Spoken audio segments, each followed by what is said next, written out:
I want to welcome everyone to the H.M.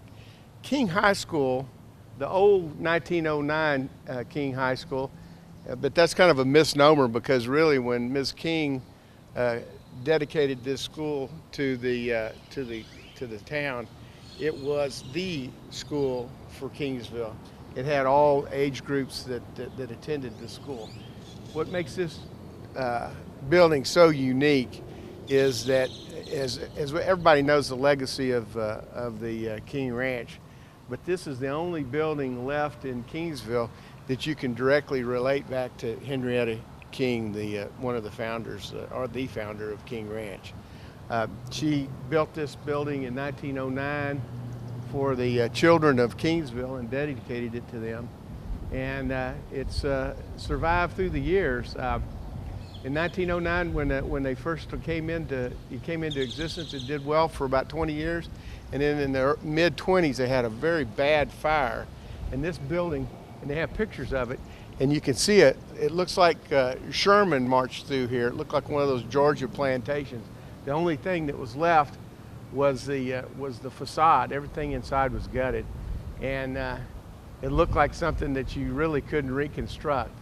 But between 1909 and 1925, the construction techniques had changed dramatically, and the fire probably saved this building because it was a wood structure on the inside up until 1925. But then they came back, and they concreted the whole thing all the way up to the roof, and we had it engineered, and it was even in 2004, it was still a structurally sound building, and that's why we started this project. It's a unique building because of the facade. If you'll see the architecture of it, it has, of course, the Alamo, which everybody has, and it has the San Jose and Mission towers, which were three of the 5 missions of San Antonio. We had David Oates, who was the executive director of the Texas Historical Commission, was here back in the 90s, and he told me that he was here for another reason. He was here to dedicate the Chisholm Trail. But he told me that this was one of the 5 architectural jewels in Texas. It's a beautiful building. Unfortunately, it belonged to the Kingsville Independent School District. Not unfortunately, but it was a high school back until 1964, and then a new school was built, and then it was renovated and remodeled, and then used as a junior high up until the late 1970s. In fact, I went to school here in junior high back in the late 60s. It wasn't air conditioned, and it was a great, back in those days I didn't go to an air conditioned school until I was in high school. I mean, had the high ceilings and the open windows, and it was just it was a great building even back then. It was closed in the early 80s, and it was used for a while for continuing education. Then there was no use for it anymore, and it closed as a learning facility, and stayed dormant for more than 20 years, and really was really starting to deteriorate. I became mayor in 2004. I was born and raised in Kingsville.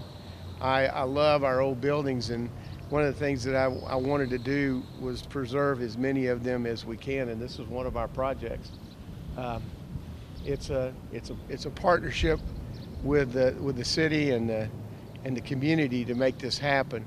There were many heirs from the King Ranch.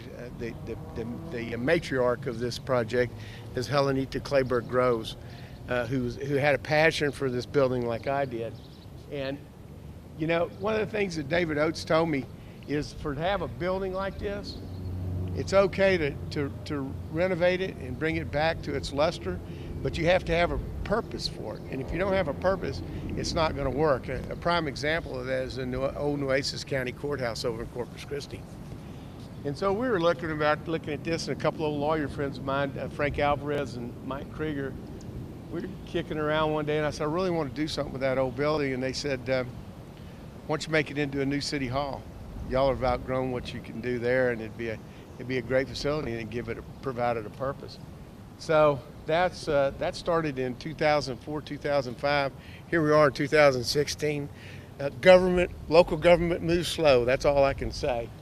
But it's been a project again that's been a partnership with the city and the community and the King Ranch family, Ms. Groves, and really the Clement family, the Claybert family, the Alexanders, and I'm probably missing some of them.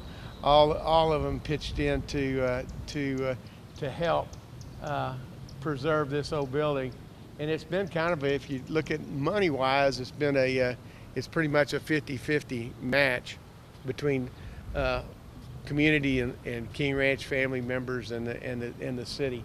A foundation that was formed, the King High School Historical Foundation owns the building, and the city has a long-term lease with it. I think it's a 99-year lease with it costs us $1 a year to lease it, but we have to maintain it. It's